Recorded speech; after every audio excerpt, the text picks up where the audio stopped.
कई चावल होते हैं? आहोई आटे आठ। अष्टमी व्रत के पूजन की विधि। विधि, हाँ।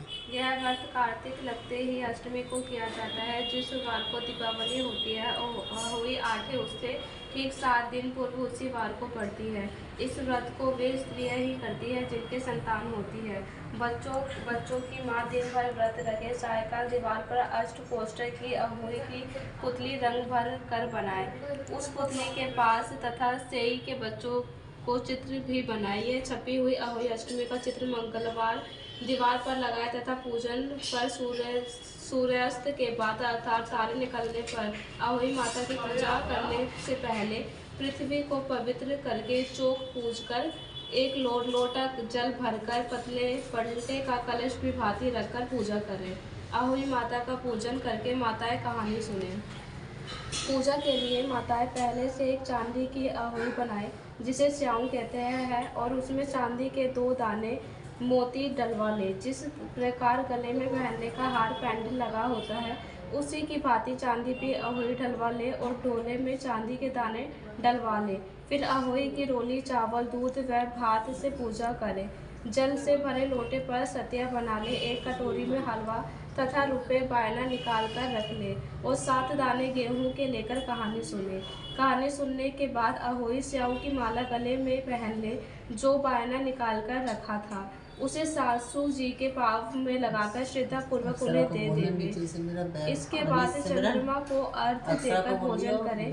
दिवाली के बाद किसी शुभ दिन आहोई को गले से उतारकर उसका मुंड से भोग लगाए तथा जल के छींटे देकर मस्तक छूजाकर इस दिन जिनके बेटे हैं उतनी बार तथा जिनके बेटों का विवाह हो गया है उतनी बार चांदी के 2-2 दाने आहोई में डाल दी जावे। ऐसा करने से आहोई माता प्रसन्न हो तथा बच्चों के दीर्घायु करके घर में नित्य नए मंगल करती रहती है। इस दिन पंडितों को पेठा दान करने से शुभ फल की प्राप्ति होती है। आहोई का उस्मन। जिस स्त्री को बेटा हुआ हो तथा उसके बेटे का विवाह हुआ हो तो उसे आहोई माता का उस्मन करना चाहिए।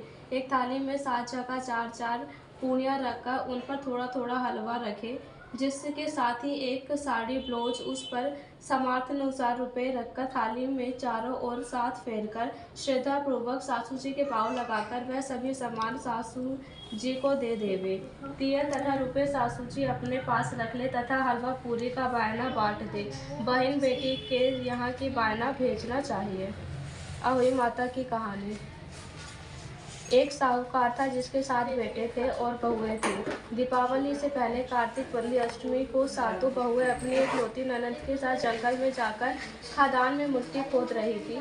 वहां पर स्याऊ की माद थी।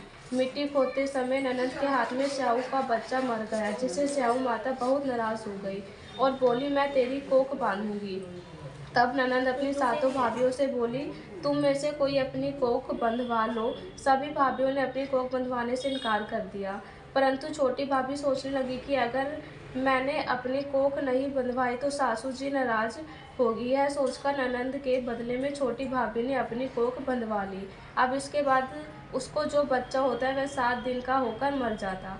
एक दिन पंडित को बुलाकर पूछा मेरी संतान 7वें दिन क्यों मर जाती है तथा पंडित ने कहा तुम सूरी गाय की सेवा करो। सूरी गाय स्याऊ माता की भाईनी है। वह तेरी कोख खुलवा देगी तथा तेरा बच्चा जिएगा। अब वह बहुत जल्दी उठकर चुपचाप सूरी गाय के नीचे साफ सफाई कराती। सूरी गाय ने सोचा रोज उठकर कौन मेरी सेवा कर रहा है सो आज देखूंगी। गौ माता खूब सवेरे उठी क्या देखती है कि साहूकार के बेटी की बहू उसके नीचे साफ सफाई कर रही है।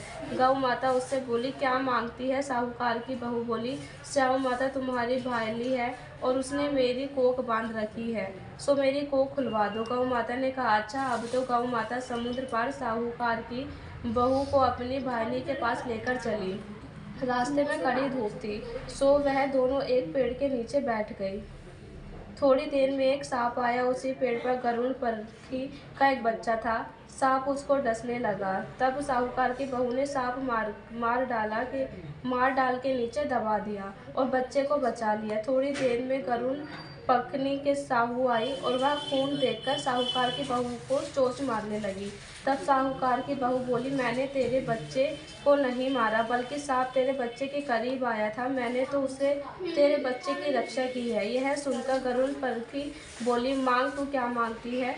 वह बोली, 7 समुद्र पार स्याऊ माता रहती है, हमें तू उनके पास पहुंचा दे। तब गरुड़ पक्षी ने दोनों को अपनी पीठ पर बैठाकर स्याऊ माता के पास पहुंचा दिया। स्याऊ माता उनको देखकर बोली, आप बहन बहुत दिनों में आई है। फिर कहने लगी, बहन, मेरे सिर में जुएं पड़ गई है।